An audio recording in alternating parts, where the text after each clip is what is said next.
And welcome to Doubts Welcome. I got a question for you. What's your story? Specifically, though, do you or anyone you know have any doubts? And by doubts, I also mean questions and concerns, not just doubts, but doubts is a good umbrella term, I think. More specifically, are they doubts about the Bible, God, and Christianity? Because if they are, I think I can help, and I want to try and help. More importantly, though, you're in good company.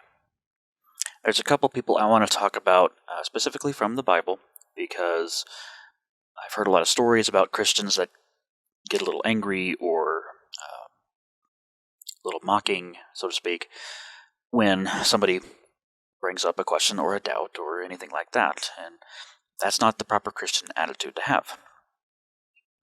The first guy I want to talk about is Doubting Thomas. Now, he gets the nickname Doubting Thomas because of the incident that happened that is painted in the picture here. After Jesus had been crucified and rose from the dead, he appeared to some of the 12 disciples, 10 of them to be precise. Judas had gone off and killed himself, and Thomas wasn't with them for whatever reason. Well, these 10, they go off and they find Thomas and say, "Hey, we saw Jesus, he's alive." And he says, "Sorry guys, I'm not going to believe you unless I see him too," and put my hand in his side where that wound was. About a week later, Jesus shows up, and Thomas is with his friends, and Jesus just walks up and says, "Hi Thomas, here, put your hand in my side." And Thomas bows down, calls Jesus his Lord and his God. And Jesus says, "Blessed are you for seeing you believe. Blessed are those who do not see yet believe." Now, Thomas kind of gets a bad rap for all of this because that's what he's known for, right? But before this, when the disciples were trying to convince Jesus to not go to Jerusalem because they were worried he was going to die, they couldn't dissuade him, and Thomas said, "Well, if he's going to go die, let's go die with him." And after this incident, Thomas goes and takes the gospel to India. Now, there's not a whole lot of information on that, unfortunately, but if I find some, I'll let you know. Or if you found some, let me know, please. The next guy I want to talk about is Elijah. Now, Elijah is a pretty major prophet in the Old Testament. There's an event in 1 Kings, chapters 18 and 19, where he actually takes on 400 prophets of Baal. Now, you may know him as Baal, but I was taught to pronounce it Baal. And basically there's a contest where they get a couple of bulls, and they build these altars, and they're supposed to call to their gods, respectively, and whoever actually burns up the sacrifice is God. Well, just to save you time, Baal doesn't do it, Yahweh does. I would highly suggest reading the tale. You'll get a lot more detail from it, and it's a good read. After this, though, Elijah ends up running away from Queen Jezebel because she's not very happy that he defeated her prophets and had them killed. And also, he's off in the wilderness, and he's bemoaning the idea that he's the only Yahweh worshiper left. Well, first of all, it seems like he's doubting that Yahweh can protect him because he's running from Jezebel after just defeating 400 prophets. Secondly, it seems like he's doubting that God is able to keep a decent number of worshippers. God comes up and says, "Hey, you're not the only one. There are 7,000 people that haven't bowed the knee to Baal. I need you to go back and do your job." And again, I'm paraphrasing there. I really go read the story, get the details. So now you may be wondering, can I help you? Right. Well, here's a little bit about my story. And first of all, my name's Brian Edgar, and I was born in a Christian household. Not only that, when I was growing up, my dad was a preacher. He's not currently, but he was. And luckily, he taught me that it's okay to have doubts as long as you go and find the answers. And so, in high school, when I started having some doubts because I was being taught things in school that went against what I was taught in Sunday school, I mean, that they contradicted each other. It was such that not both could be true. But instead of having a crisis of faith, which I've heard of people going through, I decided, okay, let's see what's right. Let's find the answers to these doubts. And if my Sunday school teachers are right, I'll keep believing the Bible. And if my teachers are right, then I won't. And so I started seeking the truth, and I tried to find as many different points of view on any given issue as I could. I tried looking for issues that weren't my own because I figured people who grew up differently would have different points of view on things and pick up on certain things that I wouldn't pick up on. And I started looking for the answers.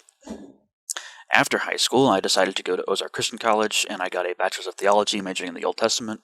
And currently, I'm going to Denver Seminary getting a Master of Divinity. So I'm used to doing research, and I have some resources. I'm always down for getting more resources. And I really believe that I can help walk you through these doubts and these issues and either strengthen your faith or hopefully maybe even convince you to come into the faith. I'm not going to push that, but it is a hope of mine, just so you know. The main thing for me is I want there to be a dialogue, and I want there to be conversation, right? I want you to get these answers, and even if you aren't 100% satisfied, like even if they don't convince you, my hope is that you will at least see that there is an answer to be given. Now, what can you expect from me? Well, firstly, I'm going to research your doubts. And I don't care how small or big the issue seems to be, right? Even if you're asking, well, how many disciples did Jesus have? I could very quickly just say, well, he had 12. But he also had hundreds that would follow him at some times. And so that's something that I would talk about. Here's the ones that we know the most about, and there were 3 inner ones, and so on and so forth. So there's even that little question, there's more to it than just a number. And that kind of leads to my next point. I'm going to be doing in-depth presentations on these things, right? I'm not going to be too scholarly in them because while I do consider myself a researcher and a theologian, I don't like the big, fancy, highfalutin scholarly words, right? I may throw in some theological jargon, some theological terms every now and again, but I'll be sure to explain them. And the reason why I would do it anyway is so that if you go and do your own research and read some books, you'll see a word and be like, oh, I know that word now because of what Brian said. And like I said, I'll be walking you through these issues. I want you to see all the stuff that I've seen, and I want you to think through it for yourself, and I want you to make up your mind for yourself on these things. Right? I want to help, but I don't want you to just listen to me just because it's me. I want you to do what I did and listen to people out of respect and to make sure that you understand what they're saying, but then whether or not you believe them is something separate from that. The last thing that you can expect from me is gentleness, patience, and love. I know that if I'm not giving you what I believe to be true, then I'm not doing you any good.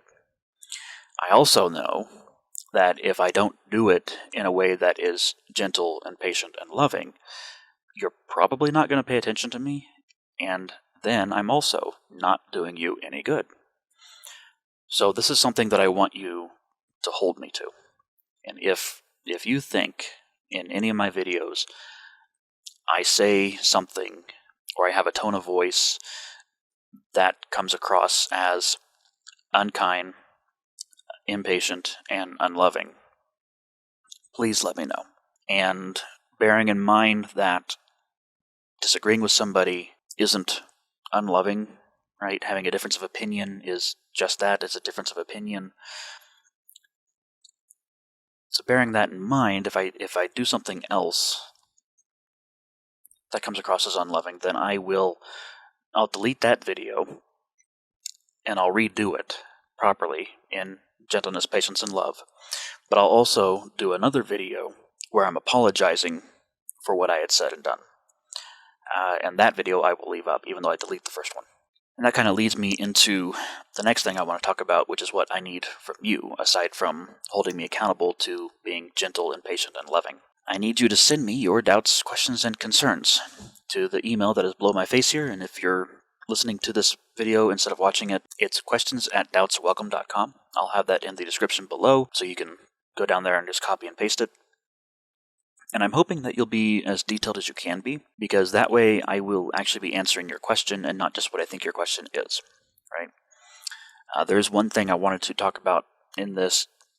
You may be wanting to ask, why a very specific event very specifically happened to you or a loved one.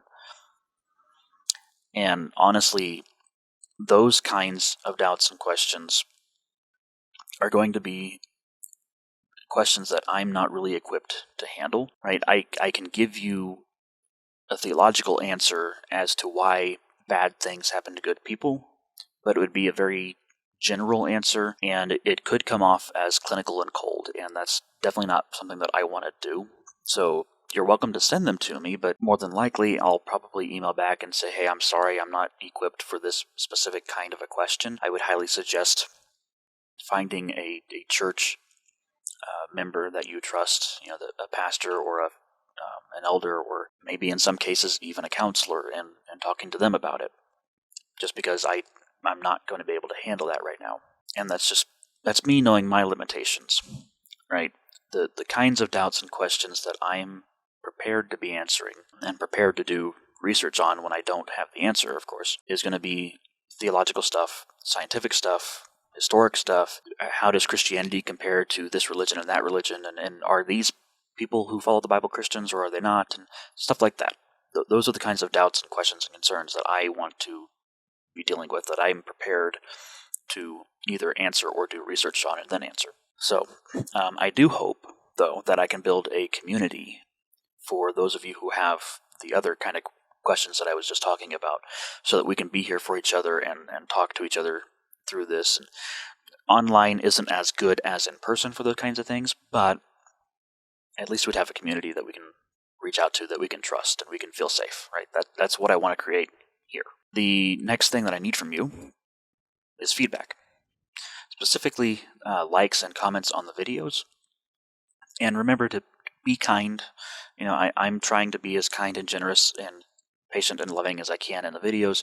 I hope you'll give me the same courtesy, and I hope that you'll give each other the same courtesy. That's more important, really. Honestly, if you're going to yell at anybody, I would rather you yell at me. I've dealt with that my entire life. I can handle it.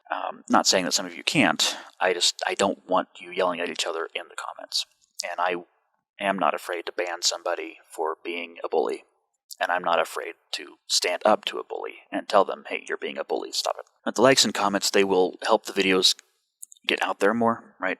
YouTube's algorithm works that way. Also, of course, please share the videos, especially if you think they're going to help somebody.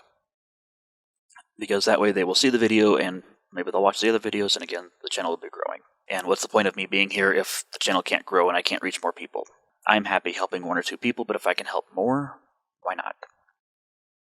So the last thing that I need from you, which I'm sure you've already thought of because this looks very familiar to anyone who's watched any number of YouTube videos, right? But I need you to subscribe and hit that little bell notification icon. That way you'll know when I post a new video, and again, this channel will grow, and it'll be a win-win for everybody, I believe. So, if you have doubts, or someone you know has doubts, and you believe I can help you, then please send me an email, subscribe, and until next time, bring on the doubts, because you're always welcomed.